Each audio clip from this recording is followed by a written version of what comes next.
Ассаламу алейкум жалпыңыздарга. Учурда ден соолукка пайдалуу болгон сунуштар ушунчалык көп айтылууда, бирок алардын баары биз үчүн пайдалуубу чындыгында билбейбиз, ошол эле учурда зыяны жок деп да айта албайбыз. Эмнеликтен мындай болуп калды? Эркектердин тапкан акчасы көп нерсе жетпей калышы мүмкүн, аял дагы сөзсүз түрдө жардам беришине туура келет бүгүнкү күндө. Анан акча табыш үчүн сөзсүз түрдө кандайдыр бир продукция сатышка туура келет. Жана чет өлкөнүн кайсы бир продукциясын ошолордун чөнтөгүнө пайда келтире турган кылып сатып беришет дагы, өздөрү дагы өтө аз пайда көрүшөт. Ошону менен кандайдыр бир жардам кылгысы келет. Ал эми бул нерсе өтө чоң көйгөй. Аны мүмкүн болушунча жоюшубуз керек. Ушундай кырдаалда биз медицина кызматкерлери мүмкүн болушунча түшүндүрүү иштерин жүргүзүшүбүз керек. Же болбосо ден соолукка чындап пайдасы келтире турган нерселерди көбүрөөк сунушташыбыз керек деп ойлойм. Бүгүн сиздерге ошондой сунуштардын бирин айткым келет.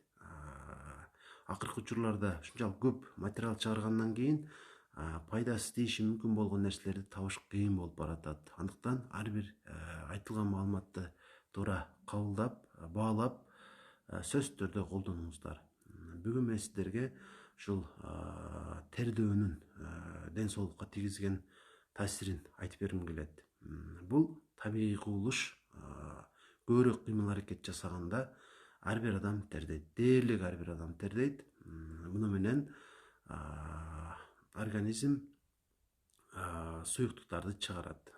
Ал суюктук тер суюктугу курамы боюнча дээрлик канды билесиздер, кандын өзүндөй болот, бирок бир гана кызыл кан ачалары дейли эритроцит, гемоглобин болбойт. Ошондон башка бардык нерсе дээрлик бар, микроэлементтер бар.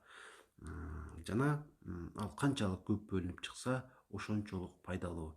Эмнеси менен? Биринчиден алар биздеги туздарды ашыкча чыгарып турат. Биздин организмибиз натрийге болгон муктаждыкты ашыгы менен кабыл алат, ал эми калийге муктаждыкты толугу менен канааттандыра албай калат. Ушул учурда биз тердечү болсок, натрий көбүрөөк бөлүнүп чыгып, калийге бир аз байып, эми байып калбаса дагы ошол курам сакталып, организмге оң таасирин тийгизет. Бул өтө чоң плюс. Экинчиден, өтө көп зыяндуу токсиндер, бактериялар бөлүнүп чыгат. Билесиздер, тердегенде кандайдыр бир жагымсыз жытып чыгып калат сыртыбыздан. Бул нерсе эч кимибизге жакпайт.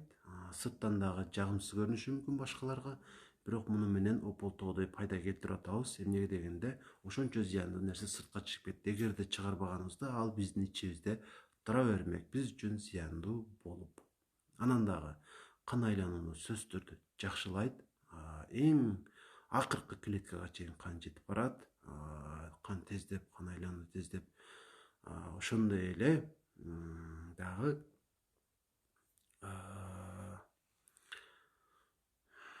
жылуулукту дагы нормага салып турат.